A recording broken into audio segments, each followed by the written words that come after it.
Асанбек Стамовдун «Нөшөрдөн кийин» аттуу повести. Окуп аудиолоштурган Жылдыз Турсунбаевна. Аргын менен Атыркүл таанышкандан кийин жарым жыл өтпөй үйлөнүштү. Бирок алар бири-бирине ашык болушуп жүрүп кошулушкан жок. Ал кезде экөө тең көкүрөктү ысыткан махабатты баштарынан өткөрүшпөгөнү менен кантсе да бири-бирин өз сындарынан өткөрүшкөнсүгөн. Айтмакчы, бир жолку кездешкенден кийин эле оор басырыктуу Аргын кызды ойго салып, бир көргөнгө чырайлуу, ары өзүн сыпаа туткан Атыркүл да Аргынга жагып калгансыган. Демейде мурду көктү чийип, эч кимден айбыкпаган Атыркүл ошол бетке чапмай мүнөздөрүнүн бирин да Аргынга көрсөткөн жок. Аргындын алдында кыз ан сайын нукура мүнөзүн жашырып, уяң, эстүү ургаачынын абалында болууга аракеттенчү. Атыркүлдүн ошол үлбүрөгөн наздуу мүнөзү чыны менен эле Аргынга жага бербей калды. Анан калса Атыркүл оозунан чыккан ар бир сөзүнө маани берип, орду менен сүйлөөгө аракеттенип, баягысындай көчө жарып каткырганды токтоткон. Барган сайын кыз көңүлүнө толгон Аргын тарбия көргөн экен деп ойлойт өзүнчө. Аргын менен Атыркүл бири-бирин сындашып, аңдышып, дагы көпкө чейин жүрүшөт беле. Бир жолку окуя Атыркүлгө үйлөнүш керек деген Аргындын оюн дароо бекемдеп, ал Атыркүлдүн артынан чындап түштү. Ошол күнү алар кечке жуук Ботокөздүн үйүндө жолугушкан. Карыпбай командировкага кеткенби, Айтор үйдө жок болчу. Кичинекей таза бөлмөдө үчөө кызыл ширин вино ичишип, маектешип отурушту. Бул үйдүн ичиндеги эң кымбат жана көзгө көрүнгөн буюм бурчтагы 4 буттуу кооз радиоприемник жана бөлмөнүн так ортосундагы полировкалуу жаңы стол эле. Экөөнү тең мындан 1 жыл мурда Карыпбай менен Ботокөз баш кошкондо жолдоштору тартуулашкан. Ошондуктан жаңы тирдик эрди катын бул кымбат буюмдарына чаң жугузушпайт. Үйлөрүнө мейман келгенде столдун үстүнө ак дасторконду жая салышып, приемниктин кулагын бурап коюшчу. Үйдүн ичи музыканын шаңына толуп, жарпы жазылган эрди катынга мындан башка таалайдын кереги жоктой. Дасторкондун үстүндөгү колдо бар насипте келген мейманга дембедем шыкап жандары калбайт. Бул сапар дагы вино ичкен беттери тамылжып, алар бири-биринин сөзүн ызаат менен тыңшап, жай маектешип отурганда приемниктен Равилдин атактуу болеросу ойнолуп, ошол замат үчөө тең сөздөрүн токтото коюп ойго чөктү. Музыка алардын кыялын бийлеп кеткенсиди. Музыка аяктагандан кийин да Аргын жаагын сөөмөйүнө жаздаган боюнча ого бетер көшүп калганда, искусствонун керемети күчтүү табияты жөнүндө сөз баштап, тынчтыкты Ботокөз бузду. Бирок Ботокөздүн сүйлөгөнү кулагынын сыртынан кетсе да, анын айткандарына маани берген адамдан бетер Аргын керемет, керемет деп күңгүрөнө берди. Ушул тапта эриндери бөрсөйүп, беттери тамылжыган Атыркүл дагы Аргындын көңүлүн уютчу ой айтчудай болуп чымырканып отурган. Кыз өзүнүн билимдүүлүгүнө далил болчу бир жөндүү пикир айтууну ойлоп отурганда, Аргындын сырдуу күңкүлдөшү кыялын ого бетер жандандырып жиберди. Дүрт этип жанган оттой ой пайда болгонуна сүйүнгөн Атыркүл Равелдин улуу сыйкырдуу музыкасын ким кандайча түшүнөрүн билбейм. Бирок менин оюмча, деп капилеттен тегерегин бир карап алып, анан кыялын кытыгылаган пикирди кимдир бирөө оозунуп айтып жиберчүдөй шашып калды. Бул сыйкырдуу музыканы угуп жатканда менин көз алдыма адегенде закым чалган мейкин чөл элестейт. Чөлдө чубалжый алыстан кербен келаткансыйт. Кербен да, кербенчилер да аябай чарчаган. Эриндери кеберсиген жолоочулар бир жутум сууга зар болушуп, көгөргөн дарактын саябанын эңсешет. Чүңүрөгөн көздөрү жалжылдаган ийри моюн төөлөр да аябай каржалган. Ошого карабай төөлөр ысык кумдун ыгыра басып, бир калыпта аяк шилтейт, улам жакындайт. Тышталган кадамдар элпек, көнүмүш жорук сыяктанат. Алдыдагы мунарыктаган закым бүтпөчүдөй, армандуу сапарда карыбачудай сезилет. Кербен мурдагысындай бир калыпта каалгыйт. Чарчаган кербенчилердин да аяк шилтегени билинбей, төөлөрдүн соңунда үргүлөп баратышат. Баш аягы жок, мунарыктаган чексиз чөл. кыялга, арманга толгон бүтпөс сапар. Атыркүл айтайын деген оюнун аягына толук чыктыбы, ким билсин. Ал тык токтоп Берке экөөнү сынагандай карады. Көзү моймолжуп, ушул кезде ал сулуу боло түшкөн болчу. Андан кийин Атыркүл бир топко дээре сүйлөгөн жок. Анын пикирине беркилер унчукпай макул болушту. Кала берсе кыздын оюн толуктоого экөөнүн кудурети жеткен жок. Ошол күнү Атыркүл болочоктогу эрине үстөмдүк кылып койгонун түшүндү. Мына ошондон тартып, Аргын кыздын жатаканасына тез-тез барып дилгирленип калды. Муну туура баамдаган Атыркүл эми жигиттин чыдамын кетирип, аны сынап көргүсү келди. Эмнегедир эртеби, кечпи ага күйөөгө чыгаарына ишенип, эми өзүн жеңил баа кылгысы келбей, кыз каадасын карматты.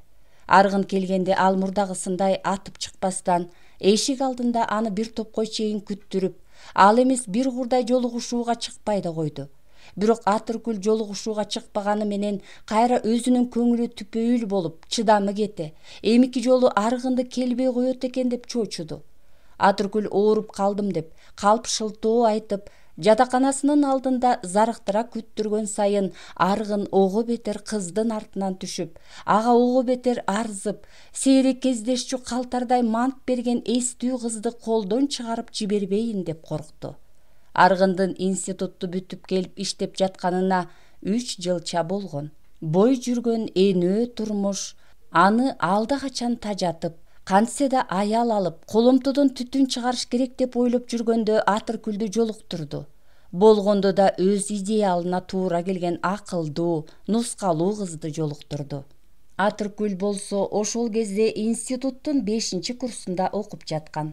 Өз теңдүү курбаларынын көбү турмуш куруп кеткенине ичи тарып, карадалы болуп кетпейин деп коркуп жүргөндө минтип Аргынды кездештирген. Эми болсо өзү жолугушууга чыкпай коюп, бирок эгер аны колдон чыгарып жиберсем айлам эмне болот деп ичинен чоочулаган ал. Акыл сурап, Ботокөздүн үйүнө 1-2 курдай чуркап да барган. Ошондо бир сурдуу, карапайым Ботокөз күңк эткен. Бири-бириңерди бөтөнөчө туургандан эмне пайда чыгат? Жетишет, сен дагы көп эле мант бербе. Ага катын керек болсо, сага эр керек. Иштин ток эте турган жерине өткүлө.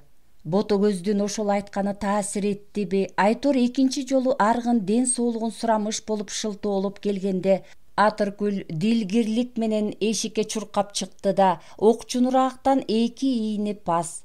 Жүдөгөнсүгөн Аргындын төбөсүн көргөндө гана кадамын акырындатып, анан чын ооруп, жапа чеккен адамча кезек-кезегинде күч менен жөтөлүп коюп келатты. Алар жолуккан сайын ашыктык жөнүндө сүйлөшүп, бири-бирине жүрөк сырын ачышчу эмес.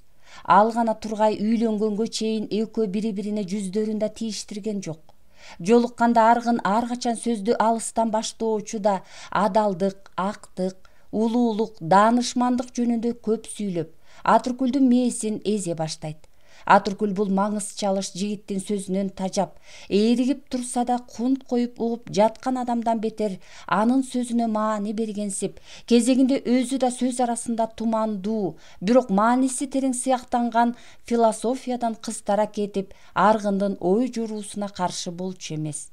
Кыз чындап эле жигитти келечекте аты тарыхта калчу личность деп түшүнүп, ушундай даанышман адамга жолуктурган тагдырга ыраазы болуп жүрдү. Аргын менен Атыркүл күзүндө жерге боз кыроо түшкөн маалда баш кошту. Үйлөнүү жөнүндө кандайча макулдашканы экөөнүн тең эсинде жок.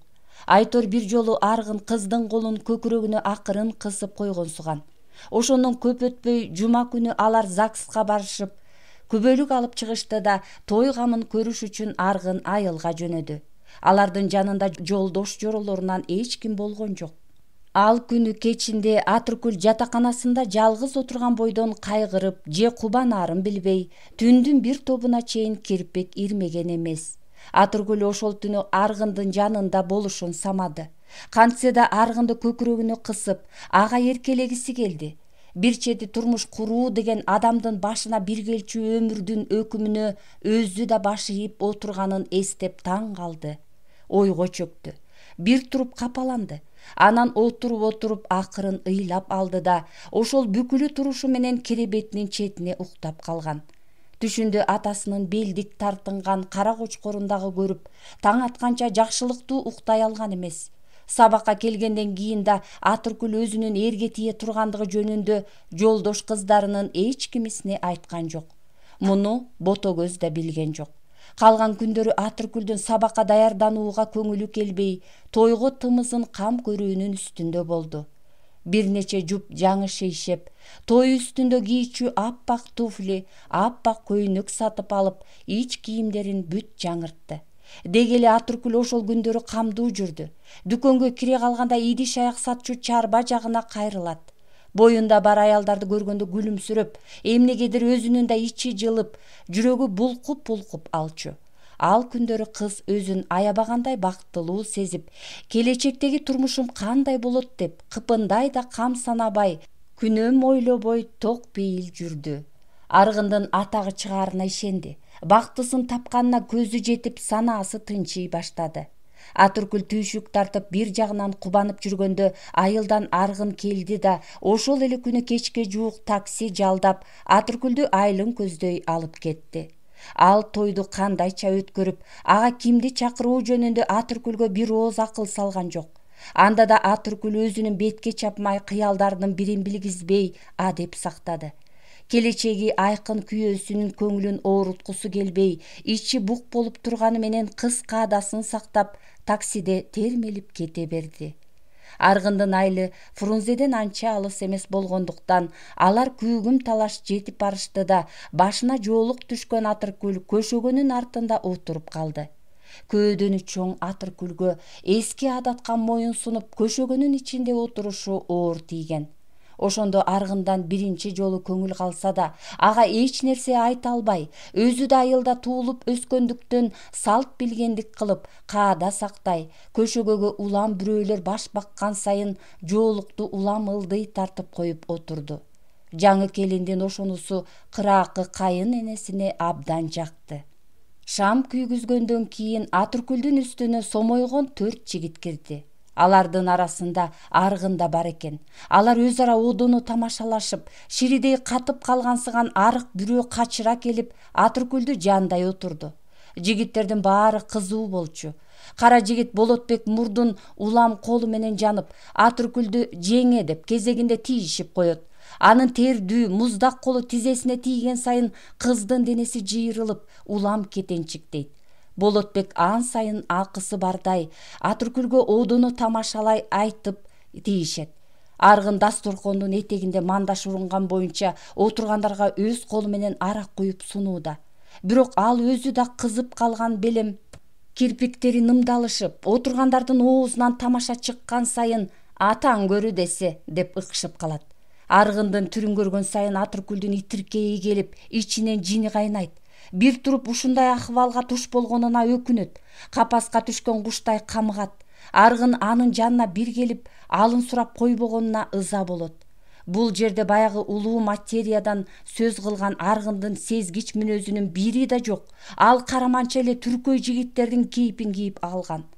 Түн ортосу ооган ченде гана тойлоп отурган жигиттердин алдына эт тартылды. Бака-шака түшүп, эт жеп бүткөндөн кийин да баягы мас болгон бойдоктордун кете турган түрү жок. Алардын алдындагы стакандарга кайрадан арак куюлду. Баш аягы жок узун тостор, баягы эле одону тамашалар кыжырына тийип, араң турган Атыркүл Аргындан жардам сурагандай, бир чети ага ачуулуу карады. Атыркүлдүн көзү көзүнө урунганда Аргындын көңүлү уйгу-туйгу болуп, бир саамга масы тарай. Бул кыжырланган көз караш анын бүткөн боюн дүркүрөттү. Ошондо гана ал бири-бирине кезек бербей кажылдашкан айылдаштарына карап: "Болду эми, жериңерди жедиңер, ичтиңер. Жетишет, барбайсыңар үйүңөргө", деп бурк этти. Отургандар жапырт күлүштү. "Койгула анда, тарайлык. Жаш жубайларды жылуу төшөктүн ыракаты күтүп жатса, биз жолтоо болуп эмесе ак батабызды берелик. Экөө бактылуу болушсун. Мен."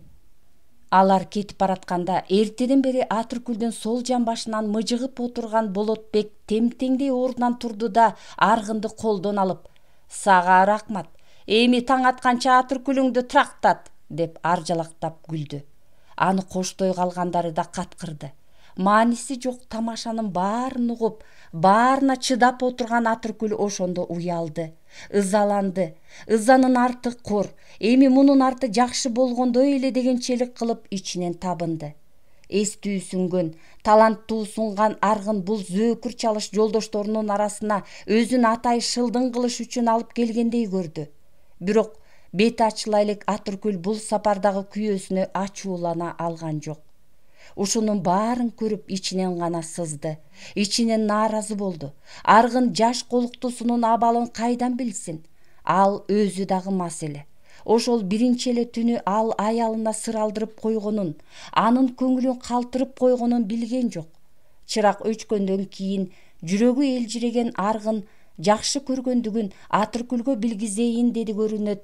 Жаш жубайын олдоксон кучактай берип, улам жалбарып коет.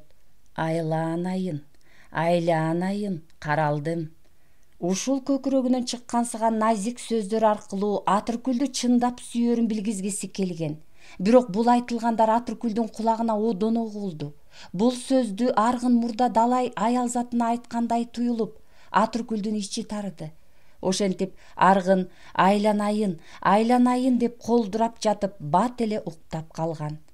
Атыркүл болсо ошол түнү өзүн чоочун бирөө кордоп кеткендей, этине жуушпаган калың жуурканды силкип таштап, үнүн чыгарбай тымызын ыйлай берди. Ал көпкө чейин ыйлады. Үйдүн ичи нымжыттанып, ачкыл-жыттанып, эшиктен жаш баланын бакырганындай мышык үнү жаш келиндин санаасын ого бетер чөктүрдү. Айылда болгон 3 күн Атыркүлдү өмүрдүн бир чоң мектебинен өткөрдү көрүнөт. Бир кездеги өзү элестеткен турмуш жөнүндөгү кыялдануу желге учкан гана куру тилек сыяктанды. Ошол 3 күн ичинде Аргын жаш келинчегинин көзүнө жатаар малда гана бир көрүнүп, анда дагы Аргынды баягы чала кызуу, сүрмө топ достору ээрчий келишет. Алар болсо Атыркүлгө обужок тийишип, коюндарына ката келген бүтөлкөлөрүн сууруп чыгышып, түндүн бир тобуна дээре тарашпай, бири-бирин капшытка түрткүлөй, баягы дешип анан ыкшып калышат. Булардын түрүн көрүп Атыркүлдүн тула бою тек турат. Өскөн чөйрөсү ушул болсо өзү канчалык бар болду экен деп эри жөндө ойлогондо жаш келин аябай коркуп кетчү. Бирок Аргындын жолдоштору университетти бүтүргөн белсемдүү интеллигенттерден эле. Ошондой болсо да Атыркүл алардын оозунан бир жолу да ыймандуу, акылдуу сөз уккан жок. Медер туткан эринин татыксыз досторун келин ошондон кийин өмүр бою жек көрүп калды. Аларга ичинен кекенди, ызырынды, бирок жаңы келгендик кылып адеп сактай, анда да алардын бирине ооз ачкан эмес. Атыркүл ошондо эле Аргынды бул татыксыз чөйрөдөн алып чыгуунун жолун издей баштаган. Айылда Атыркүлгө жакканы жалгыз гана Аргындын энеси Береке байбиче болду. Карылыгына карабастан капкара көзү жалжылдаган арык кемпир чын пейилинен Атыркүлдү жакшы көрүп калгансыган. Ал кайын энелик кылып Атыркүлдү жумшаган жок. Кайра өзү бүжүңдөй келини отурган көшөгөнүн ичине жылып кирет да зордуктап тамак жедирет.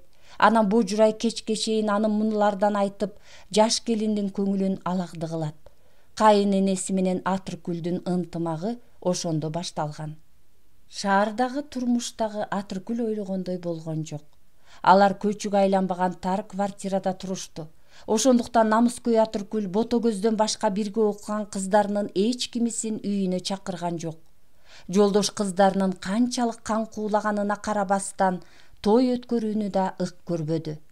Бирок шаарга келери менен эки тизгинди колуна алды да энөө жүрүп көнгөн Аргынды тарбиялап, адам кылгысы келди. Дагы эле болсо эринин таланттуу экенинен кам санабай, аны чөйрөсү бузуп жүрөт деп түшүнүп, Аргынды баягы айылдаштарынын катарына кошпоонун аракетин кыла баштаган. Бир күнү алардын үйүнө Аргындын айылдашы Болотбек келди. Кош бойлуу Атыркүл диванда үргүлөп, тал-тая тартып отурган Аргын картошка арчып жаткан. Жыйналбаган, от жагылбаган кичинекей үйдүн ичи суук жана күңүрт, көңүлсүз, кунарсыз эле. Койнуна ката келген көк шишедеги аракты жаңыдан тутанып келаткан мештин жанына койгондон кийин Болотбек төрдөгү диванда сулук жаткан Атыркүлдү бир карап, аны жактырбагандай ызырынды да көнүмүш тамашасынын бирин айтмакчы болуп Аргынды көк желкеден алды. Десе, кайран тебетей катын. Сени картошка кууруп, камыр жайганды жакшылап үйрөнүптүр деп угуп жатабыз. Андай болсо тезирээк кыймылдап картошкаңды бышырып жибер. Анан өз колуң менен куурулган кызыл картошкадан сайып жеп, мына бул ак келин менен өбүшөлүк. Ал бөтөлкөдөгү аракты буту менен жаңсап койду. Атыркүлгө кыжыры келип тургандыгын жашыра албай аны улам карап коет. Болду эми зөөкүрлөнбөй. Аргын анын колун силкип таштады да дуулдап күйүп чыккан мешке көмүрдөн 1-2 калак сузуп ыргытты. Көмөч казанды плитанын үстүнө коюп, ага койдун майын томуруп салгандан кийин далысы уркуя Болотбектин сөзүнө ыза болуп тургандыктанбы, көмөч казандагы жаңыдан дак болуп какшып бараткан майды аралаштыра берип аялын карай: "Үй жылыды, турбайсыңбы, Акиш?" деп бурк этти. Тилинин учунда илинип турса да, картошка кууру деп аялына айта алган жок. Атыркүл кабагын чытый керилип, чоюлуп, ордунан тура баштаганда ызырынган Болотбек Атыркүлгө эми чындап тийишти. "Көктөн түшкөнсүп эмне чоюласың? Туруп тез кыймылда, жеңе. Сенин атыңды катын дейт. Аргынга алтын баштуу бала тууп бермек белең. Көп док кылбай, казан аягыңды мындан ары өзүң кармап жүр. Биздин тукумду коргармаба. Эркек дегендин да кусуру болот. Чөптү кордосо көзгө зыян. Тигини көр." Болотбек дагы бир ашык сөз айтып жибере тургансып, ызырынган боюнча өзүн араң токтотту. Атыркүлдүн жүзү куу чөптөй бозорду. Тамагына бир нерсе түйүлө калып, бирок эч кандай жооп айта албастан тут туккан адамча калчылдап, айткандай эле шагы сынган келин Аргындын колунан кашыкты алып, картошканы аралаштыруу менен алек болду. Бирок анын кашык кармаган колу калчылдап, аракети башаламан. "Катынга эми окшодуң. Мындан кийин көп баркыңды көтөрбөй үй оокатыңды өзүң кыл. Аргынды билбейсиңби? Ал таланттуу адам, көп кордобо." Мына ушул жерден Атыркүл жарылып кетти. "Чыгып кет, келжиреген акмак десе. Экинчи куттуу үйүмдүн босогосун аттоочу болбо. Чыгып кет дейм. Болбосо бирди көрөсүң" деп бакырды. "Опей десе, мунуңда жаткан го Аргын." Болотбек кебелген жок. Ошондон кийин бир паска үчөөнүн ортосунда дүлөй тынчтык өкүм сүрдү. Болотбек кайрадан унчукту. "Угуп жатасыңбы я катыныңдын сөзүн?" Ал эмне дээрин билбей көзү алайган Аргынга карады. "Мен эле чыгып кетейинби? Же сен дагы кошо кетесиңби? Туугандыкка санасаң мына бул таскагы катуу катыныңды ташта, жүрү, сен дагы мени менен кетесиң. Ушул катыныңдан көрө оңолтай өйдө. Сага канча айттым, жүрү дейм, ал сени кучагын жайып тосот." "Оңолтайыңар ким?" Атыркүл өзүнүн аңкоо чалыш суроосуна жооп күттү. "Оңолтайды сен билбейсиң, аны Аргын экөөбүз гана билебиз. Оңолтай Аргындын ойношу, сулуу болбогону менен эси бар аял. Бир гана айыбы төрөбөйт. 3 жерден чыкса да Оңолтай сенден өйдө. Үйүнө кирсең атыр жыттанат. Аргын анын үйүндө крахмалданган гана ак шейшепке жатчу. Сенин кейпиңди карачы, эрге тийгениңе жарым жыл боло элек. Көп ыргыштаба. Оңолтайдан сенин өйдөчүлүгүң жок. Жүрү Аргын. Оңолтай сага картошка арчытмак тургай бутуңду жууп берет. Сенин үйлөнгөнүңдү угуп ал байкуш аябай ыйлады. Эми баягы шүмшүк Текебайды үйүнө киргизип алыптыр. Текебайды мен барып эле кууп чыгам. Мен анын мурдун канжалатам. Жүрү кеттик." Аргынды жетилип кетчүдөн бетер Атыркүл аны колдон алып, бирок токтоо унчукту. "Келжиребей өзүң чыгып кет. Аргын менин күйөөм. Оңолтайды эми өзүң ал. Ошонун ак шейшебине мындан ары сен жат. Экинчи жолу келип Аргынды азгырсаң, иштеген жериңе барам. Арызданам, угуп кой. Мындан ары менин карааным көрүнгөн жерден качып өт. Болбосо эле бирди көрөсүң. Эки бетиңде мына бул тырмагым батат. Көрдүңбү?" Ал узун салааларын Болотбекти көздөй таптады. Бир аз шеми кайткан Болотбек: "Омей, мунун кыйын го" деп улам кетенчиктей берди. "Кыйынды дагы көрө элексиң. Чык дейм." Атыркүл босогону бир тепти. Баятан бери сөзгө аралашпай, айласы куруй томсоргон Аргын жалооруй сүйлөдү. "Бокин, чыгып кетчи. Бай болгур, чыгып кетсең, аялга да тең элесиңби? Болот дейм." Болотбек чыгып кеткенден кийин Атыркүл диванга кайрадан бүк түшкөн боюнча өзүнүн кор болгон тагдырына наалат айтып буркурап ыйлап жатты. Эч кирген аялын соорото албай Аргын көпкө убараланды. Ал качанкы бир баштан өткөн окуя. Бойдок кезде болуп кетет тура. Кечирип кой, Акентай. Ошол Шуркуяны көрөйүн деген көзүм жок. Экинчи анда ишке барсам кусурурсун. Мындан ары сенин айтканыңды эки кылбайм. Баскан изиңди өбүүгө даярмын, Акиш. Аргын актанган сайын Атыркүл эчкирип ыйлады. Ошондон кийин жаш жубайлардын турмушунда бир кара так пайда болгон. Атыркүлдүн мындан ары күйөөсүнө үстөмдүк кыла берерин Нака түшүндү. Аргын мындан ары аялына ооз ачкыс болду.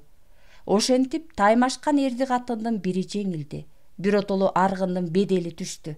Аялынын жанына туруп алып, Аргын актанып, карганган сайын Атыркүл өзүнүн жеңип чыкканын билип, бирок калп көшөркөрлөнө «Кор болдум» деп улуп уңшуду. Эрди катын акыры жарашмак. Бирок алар бири-бирин дагы туурушуп бир топко чейин отурушат беле, ким билсин. Ошол маалда эшик тарсылдап, барган сайын катуулай баштаган. Думбаланган жоолугун оңдоого араң үлгүргөн Атыркүл «Ачпа!» деп күйөөсүнө бакырып, көз жашын сүртүү менен алек болду. Эми эркек кишинин бак-бак эткен үнү чыкты.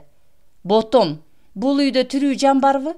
Аргын эшик ачканча карбаластаган бирөө баш бакты. «Шаардыктардын адеби курусун. Ботом, үйдө эле экенсиңер, унчугуп койсуңор боло. Кагылайын, Атыркүл, бул сенсиңби? Эмне болду? Мазаң жокко?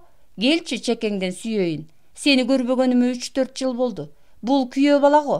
Кел таанышалык, ырыстуу болгула, садагалар». Бакылдаган чоочун киши эстери ой түшкөн эрди катынын колдорун бир сыйрадан бек кыскандан кийин ичигин чечип төргө ыргытты да улагада калтырган кара чемоданын илгери сүйрөй: «Мына муну силерге алып келдим, садагалар. Ириктин сүрүсүгөн карчыгалары. Анан дагы бир токтунун этин тай жеңең чыпчыргансын коротпой ороду көрүнөт эле. Атыш, кагылайын. Чемодандын оозун ачып, этти жая койчу, бүксүп кетпесин. Күйөө бала, сен тиги куржунду бери тартып, ичиндегисин чыгар. 5-6 бөтөлкө эле коньяк. Силерди үмүт өтөт деп тай жеңеңер салып койгон. Уктук, жаңы тирдик болуп жатыпсыңар. Кудай бешиниңерге берсин. Аманчылык болсо тез эле тирдигип кетесиңер», деп бир чети буйрук бергендей бек унчугат. Бул бакылдаган киши Атыркүлдүн нарындык тайекеси Арпачы эле. Атыркүл ол жолу келген тайекесин көрөр замат ажарланып, аялынын капасы жазылганын түшүнгөн Аргын чарк айланып жатты.